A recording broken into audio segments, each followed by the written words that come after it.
Bab 52 Saudari Suci. Perjalanan ke perpustakaan kota Daun Merah sangat berbahaya. Jika pemain normal pergi ke sana, ada peluang 30% bagi orang itu untuk mati sekali.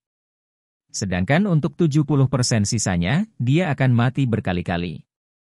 Oleh karena itu, sebelum menuju ke perpustakaan, si Feng menyimpan semua batu keras dan batu bertuah ke bank. Batu bertuah akan jatuh setelah kematian. Jika si Feng secara tak terduga meninggal dalam perjalanan ke perpustakaan, maka itu akan menjadi kerugian besar. Setelah itu, si Feng mengeluarkan 4 buku keterampilan yang dia beli sebelumnya dan memilih untuk mempelajarinya. Mengamati mata. Mampu melihat target yang jelas tidak dikenal dan disembunyikan. Ada peluang tetap untuk mendeteksi titik lemah target. Windwall. Pengguna terbungkus angin, kecepatan gerakan meningkat 30%. Ada kemungkinan 50% untuk menghindari kerusakan dari serangan jarak jauh. Durasi 10 detik. Earth Splitter. Membutuhkan sword. Menyebabkan 30 base damage ke target setelah digunakan, dan berdasarkan periode pengisian daya antara 0,2 detik hingga 3 detik, maksimum 300% kerusakan senjata dapat ditingkatkan. Jangkauan serangan 8 yard. Pisau defensif. Membutuhkan sword. Kisaran serangan normal meningkat 10 yard setelah digunakan. Mampu memblokir hingga maksimal 6 serangan jarak jauh atau 3 serangan jarak dekat. Durasi 25 detik. Dengan keterampilan baru ini, kemampuan bertahan hidup dan serangan si Feng meningkat pesat. Dengan demikian, bahaya dia pergi ke perpustakaan tidak lagi besar. Perpustakaan Red Leaf Town jauh dari area perdagangan. Itu terletak di daerah kumuh kota Daun Merah. Daerah kumuh adalah lokasi paling populer kedua setelah area perdagangan. Ada banyak jenis orang di sana, dan itu adalah tempat para penjahat bercampur dengan orang-orang jujur. Itu juga lokasi kunjungan favorit beberapa pemain, dan ini karena nama alternatif daerah kumuh. Saat si Feng memasuki domain dewa ini, dari sudut-sudut jalan, ia menemukan mata yang dipenuhi dengan keserakahan diarahkan padanya. Ini adalah tikus yang disembunyikan dalam kegelapan, yang tidak dapat menerima cahaya. Pasti ada sebagian pemain di domain dewa yang berbeda dari orang biasa. Mereka tidak tertarik untuk menaklukkan Dungeons, juga tidak tertarik pada kegembiraan yang datang dari berpetualang dan mempertaruhkan diri sendiri. Satu-satunya hal yang diminati para pemain ini, adalah bandit. Mereka akan membunuh pemain lain dan menjarah peralatan mereka. Kemudian, mereka akan menjualnya kepada orang lain dengan harga tinggi, menghasilkan banyak uang. Pada siang hari, para pemain ini akan berburu dan menjarah para pemain dengan peralatan yang bagus. Pada malam hari, mereka akan kembali ke daerah kumuh untuk membuang barang curian mereka kemudian berpesta dengan uang yang baru saja mereka peroleh.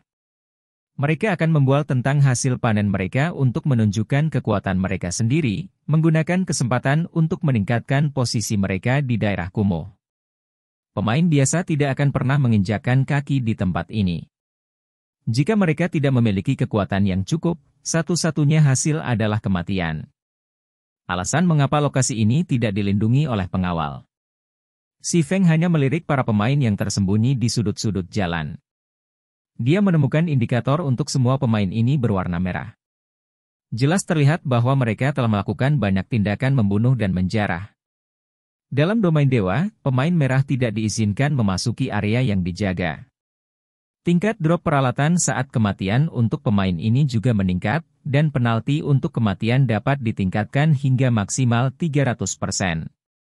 Selain itu, mereka akan ditangkap dan dipenjara oleh pengawal jika mereka memasuki daerah yang dijaga, dan durasi mereka di penjara tergantung pada nilai kejahatan mereka. Namun, bahkan dengan semua kekurangan ini, masih ada banyak pemain yang memilih untuk menempuh jalan ini. Bagaimanapun, hadiahnya datang dengan sangat cepat dengan cara ini. Pemain merah juga punya tempat mereka bisa tinggal di kota Daun Merah. Misalnya, daerah kumuh. Selain itu, jika seseorang ingin menerima quest yang bagus di daerah kumuh, seseorang harus menjadi pemain kuning atau bahkan pemain merah.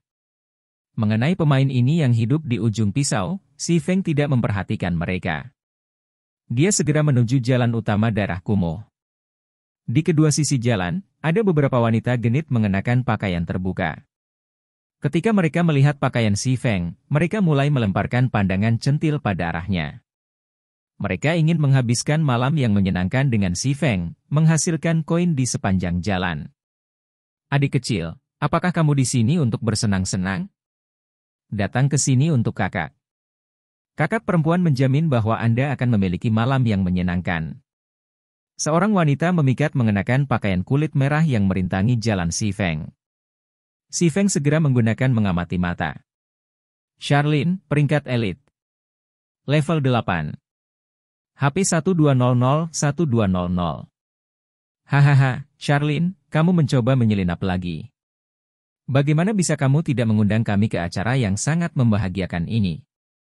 Sekelompok pria yang kuat dan jahat berjalan mendekat, masing-masing membawa senyum dingin di wajah mereka. Apakah ini perampokan? Si Feng memandang sekelilingnya, dengan tenang bertanya.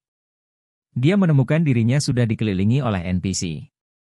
Ada juga beberapa pemain merah di sudut rumah yang rusak, mencibir di wajah mereka. Di domain dewa, sangat umum bagi pemain untuk dirampok oleh NPC. Selain itu juga bukan pertama kalinya Si Feng dirampok oleh NPC. Insiden yang meninggalkan kesan paling dalam padanya adalah ketika dia berada di Chreation Mountain Range. Di sanalah dia dirampok oleh NPC Warlord. Pada saat itu, Si Feng hanya bisa tak berdaya membayar. Saat ini, sebelum dia, ada level 8 elit NPC selain kelompok level 7 common NPC. Itu adalah pemandangan yang sangat umum bagi daerah kumuh, tetapi Si Feng tidak memiliki siapapun untuk disalahkan kecuali dirinya sendiri karena datang ke tempat ini. Berat, karena kamu terlihat seperti orang yang jujur, kami tidak akan terlalu merepotkanmu. Bagikan 5 koin perak, dan kami akan membiarkan Anda lewat. Kalau tidak, kita akan mengambil tindakan secara pribadi. Kata seorang pria yang terluka sambil mencibir. Kalau begitu datang ke sini dan ambil, Si Feng mencibir saat dia mengeluarkan Abyssal Blade. Berat, Anda sedang mencari mati? Seorang pria yang menggunakan pisau level 7 bergegas ke Si Feng. Si Feng menikam Abyssal Blade ke arah pria itu tanpa ragu-ragu. Double chop, Thundering Flash, Earth Splitter. Tebasan demi tebasan pedang menembus leher dan hati pria itu. Dengan tubuh yang sepenuhnya diarahkan dengan peralatan perunggu, dikombinasikan dengan kekuatan serangan Abyssal Blade, serangan Si Feng segera mengurangi 750 HP pria itu menjadi 0. Masih ingin melanjutkan? Si Feng melirik NPC sekitarnya, mencibir. NPC semua terkejut oleh Si Feng. Mereka semua berpisah dan memberi jalan kepada Si Feng, satu demi satu. Sementara itu, para pemain yang bersembunyi di sudut juga terkejut. Si Feng telah membunuh NPC level 7 hanya dalam beberapa langkah. Pemain ini terlalu kuat. Secara alami, para pemain ini tidak akan menemukan masalah dengan pemain yang mereka tahu kuat. Di daerah kumuh, kekuatan adalah segalanya. Diam-diam, para pemain ini meninggalkan tempat kejadian. Hanya Charlene yang tetap tinggal dengan ekspresi tertarik. Adik kecil, kamu benar-benar kuat. Anda telah membuat kakak benar-benar mengagumi Anda. Aku ingin tahu kemana tujuanmu. Kakak perempuan dapat membimbing Anda ke sana dan menyelamatkan Anda dari banyak masalah, sedangkan Anda hanya perlu membayar harga yang sangat kecil. Charlene berjalan menuju Si Feng, menawarkan dengan senyum tenang. Tidak perlu menyusahkan dirimu sendiri. Saya akrab dengan jalan ke perpustakaan. Si Feng tidak ingin terjerat dengan NPC ini. Dia hanya ingin mencari petunjuk tentang buku harian elf. Charlene tersenyum dengan lebih gembira lagi ketika dia mendengar Si Feng menolak. Aku adalah pustakawan, Charlene. Anda dapat menanyakan hal-hal tentang perpustakaan kepada saya. Tidak ada yang lebih akrab dengannya daripada diriku sendiri.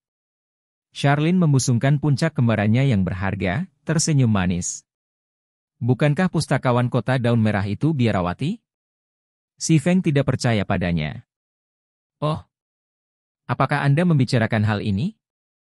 Charlene mengeluarkan satu set pakaian biarawati dan berganti pakaian dalam sekejap.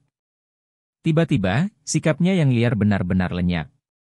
Dia seperti malaikat yang telah turun ke dunia, jauh dari ilahi. Kehadirannya membuat orang lain menginginkan pertobatan di hadapannya. Pada saat yang sama, informasi yang ditampilkan Charlene telah berubah. Suster Suci Charlene, pejabat ilahi. Level 20.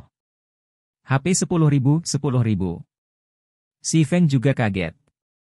Situasi apa ini? Bahkan NPC punya pekerjaan sampingan?